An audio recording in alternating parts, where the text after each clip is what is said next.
Research report Dominion date 8183.67. The burrowers have emerged once again, and in a hostile state. They have taken to the stars, moving from sector to sector, attacking anyone that crosses their path. Their goal is not one of conquest, but of consumption. They leave nothing but dead worlds in their wake.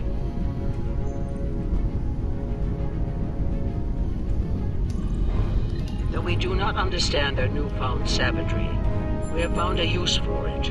When the burrowers set their sights on a world, we offer the inhabitants a choice.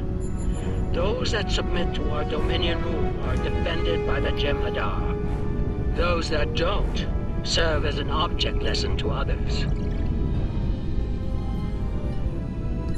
So, the Founders have been using the hur'q to manipulate others for some time now. Bend the knee to the Dominion, or we'll stand back and let them ravage your world. Only now something's different. Something's changed. They can't keep the hur'q in line with the Jem'Hadar anymore. We're all paying the price.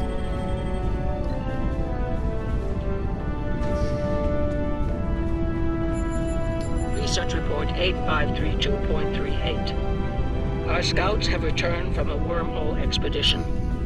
The solid races on the other side are primitive and unremarkable, save for one. They are called Klingons, and show a singular talent for violence, one that rivals our own Jem'Hadar. Left unchecked, these savage creatures could become dangerous enemies.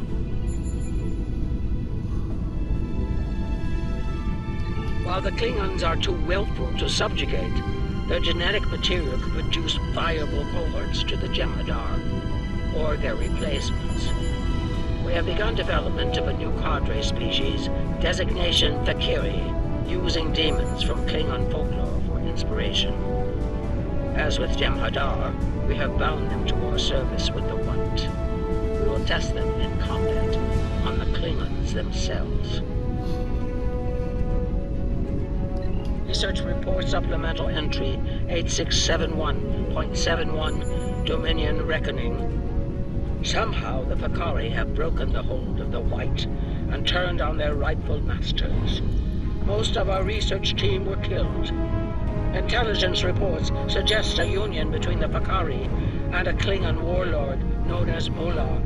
Perhaps this will lead to a state of mutually assured destruction on Qualnos. One can only hope.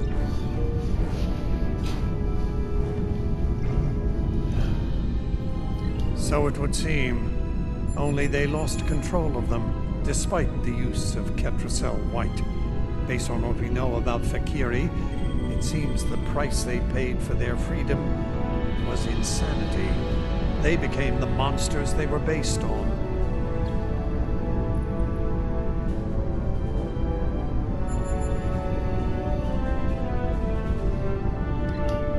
Learning about these Fakiri has given me much to consider. They defied their gods and rejected the White. They were strong, but not strong enough. I can't help but wonder, could the Jem'Hadar succeed where the Fakiri failed? Do we have the strength of body and mind to stand apart from the gods? An interesting question for a later time. For now, there is only duty to the Founders.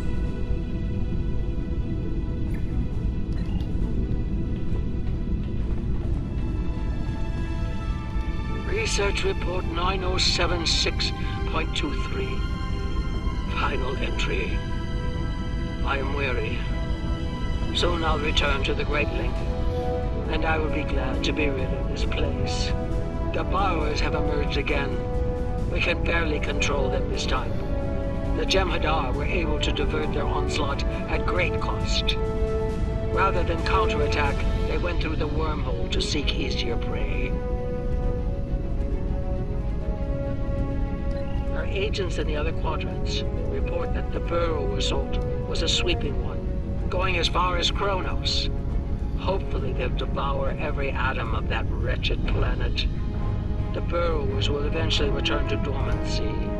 Strangely, it appears that some of their forces intend on remaining in the other quadrants. It seems they have a long-term goal: galactic devastation. Yes, they knew the hur'q problem was getting worse even then. Instead of preparing or seeking allies, they expanded the Dominion. And when the hur'q re-emerged, they tried to deal with it on their own, and failed.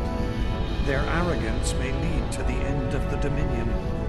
We need to get this data to the Alliance, all of it, even the damaged and corrupted files. There has to be information we can use in here.